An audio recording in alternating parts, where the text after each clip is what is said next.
Hi, let's talk about how you can get help when you're manifesting.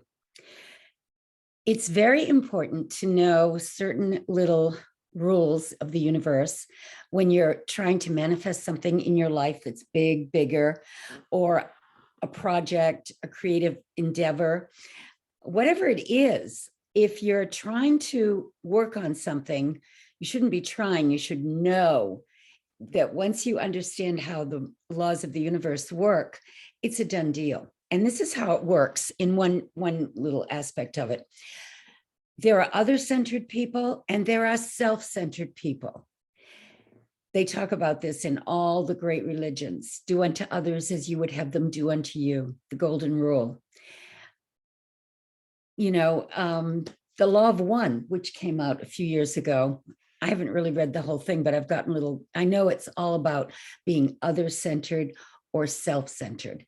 And it's not such a good thing to be self-centered because you get stuck. And if you're other-centered, like we teach in metaphysics, you will get help from the spiritual dimension. You'll get intuitions, angel messages, aha moments.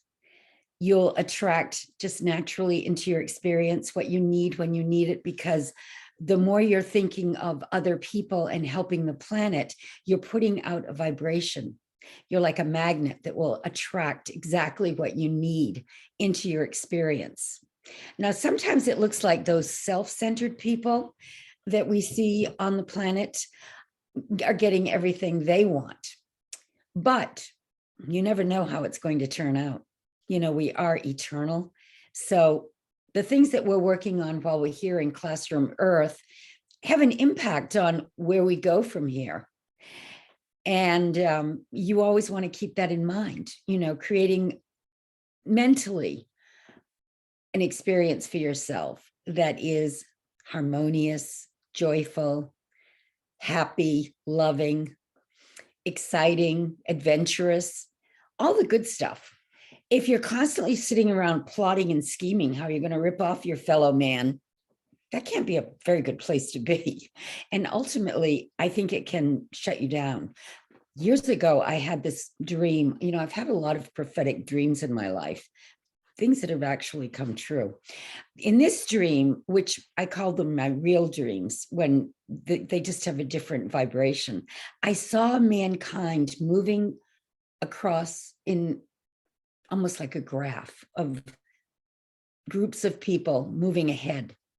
Some of them were stopped dead in their tracks. They couldn't go any further. And others just kept going. And I was reflecting on this just a couple of days ago, and I can see where if you are self-centered, ultimately, if the three-dimensional world changes as much as some are predicting during this great awakening, and the old systems start to fall apart to bring in new things and new ways of doing things, because everything kind of needs to be revamped and recalibrated. It hasn't been going too well in the direction it's going in.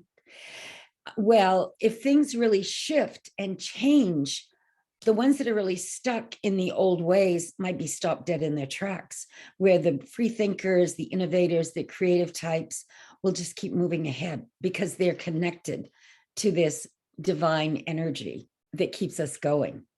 So you want to be an other-centered person, not a self-centered, because if you're trying to do something to help the planet or to help your fellow human beings, you will get all the help you need. It's a given.